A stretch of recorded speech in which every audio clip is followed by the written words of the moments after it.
12واں باب افتاح اور افرائیمی۔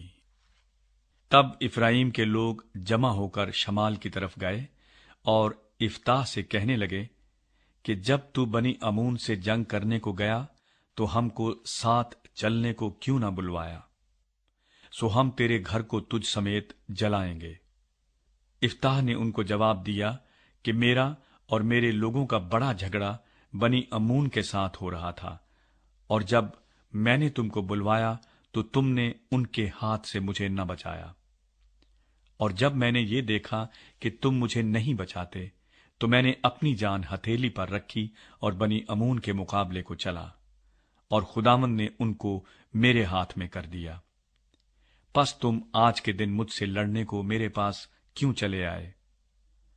تب افتاح سب جلادیوں کو جمع کر کے افرائیمیوں سے لڑا، اور جلادیوں نے افرائیمیوں کو مار لیا، کیونکہ وہ کہتے تھے کہ تم جلادی افرائیم ہی کے بھگوڑے ہو جو افرائیمیوں اور منسیوں کے درمیان رہتے ہو۔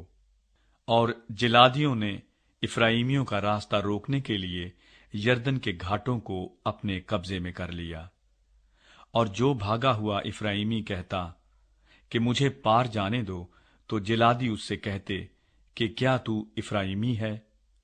اگر وہ جواب دیتا نہیں تو وہ اس سے کہتے شبلت تو بول، تو وہ سبلت کہتا، کیونکہ اس سے اس کا صحیح تلفظ نہیں ہو سکتا تھا۔ تب وہ اسے پکڑ کر یردن کے گھاٹوں پر قتل کر دیتے تھے۔ سو اس وقت 42,000 افرائیمی قتل ہوئے۔ اور افتاح 6 برس تک بنی اسرائیل کا قاضی رہا۔ پھر جلادی افتاح نے وفات پائی اور جلاد کے شہروں میں سے ایک میں دفن ہوا۔ ابسان، ایلون اور ابدون۔ اس کے بعد بیت لحمی ابیسان اسرائیلیوں کا قاضی ہوا۔ اس کے 30 بیٹے تھے اور 30 بیٹیاں اس نے باہر بیاہ دیں، اور باہر سے اپنے بیٹوں کے لیے 30 بیٹیاں لے آیا۔ وہ 7 برس تک اسرائیلیوں کا قاضی رہا۔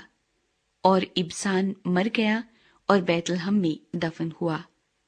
اور اس کے بعد زبلونی ایلون اسرائیل کا قاضی ہوا، اور وہ 10 برس اسرائیل کا قاضی رہا۔ اور زبلونی ایلون مر گیا اور ایالون میں جو زبلون کے ملک میں ہے دفن ہوا۔